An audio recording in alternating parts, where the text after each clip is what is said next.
Hi everyone. In this video I will be reading bedtime stories.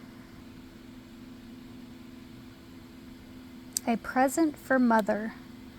John and Jane were twins. They ate together, they always played together, but one Saturday morning the twins wanted to go off, one without the other. Today we're going to shop for your birthday present, John told Mother. And we want to shop alone, Jane put in. Just this once. We want to keep our presents secret. In that case, said Mother with a smile, I'd better tell you what I want.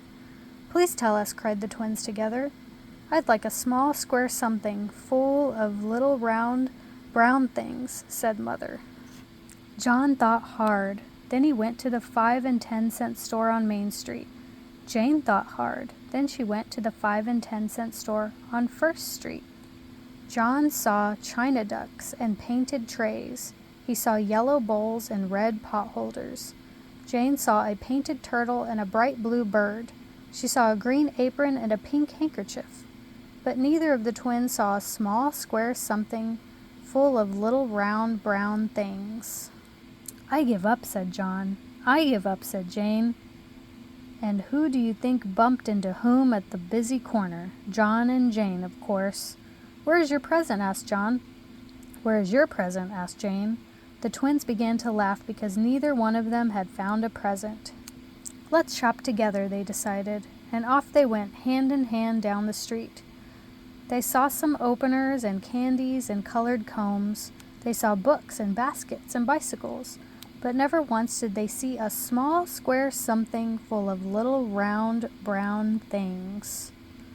At last the twins came to a florist shop. They saw cactus dishes and ivy pots. They saw tulips, violets, and daffodils. And looking at all the flowers, they suddenly thought of seeds. Jane chose a package of sweet pea seeds. John chose a package of carrot seeds. They had discovered Mother's secret at last. Mother was so pleased with the 2 packages of seeds, and the nicest part of all was that John and Jane enjoyed Mother's birthday present too, together. The Happy Little Pet Family. Once there was a puppy called Scamper, and a kitten called Whiskers, and a duck called Waddles. And they all lived together in Mr. Penny's pet shop, like one happy little pet family. One morning a merry sort of man came into the pet shop. I want to buy a puppy, he said. A puppy who's gentle and loving and smart. A puppy who will not take things all apart. Ah, said Mr. Penny, Scamper is the pet for you. So Scamper left Mr. Penny's pet shop, snug and warm inside the man's pocket. Now there was no more puppy in the happy little pet family. This made Whiskers and Waddles very sad. Never mind, Mr. Penny told them. Everything will come out all right in the end. So Whiskers and Waddles waited. And one day a pretty lady came into the store. I want to buy a kitten, she said. A kitten that's playful and cuddly and nice. A kitten who'll chase away mice. Whiskers is a dandy kitten, said Mr. Penny. So Whiskers left Mr. Penny's pet shop, all curled up in the lady's basket. Now there was no more kitten in the happy little pet family. There was only Waddles, and he was blue as blue could be. Cheer up, Mr. Penny told Waddles. Everything will come out all right in the end. So Waddles waited, and one day a boy named Bobby came into the store. I want to buy a duck, he said, a duck who will follow behind in my tracks, a duck full of feathers and quacks. Lucky for you, said Mr. Penny, I have one very smart duck. Lucky for me, said Bobby, and he left Mr. Penny's pet shop with Waddles tucked away in a box. Jig-a-jog, jig-a-jog. Soon Bobby and Waddles came to a big white house. Waddles saw the same merry sort of man that had taken Scamper away. He saw the same pretty lady that had taken Whiskers away. Yip, yip, and out chased Scamper, barking a welcome, purr, purr, and out padded Whiskers right behind him.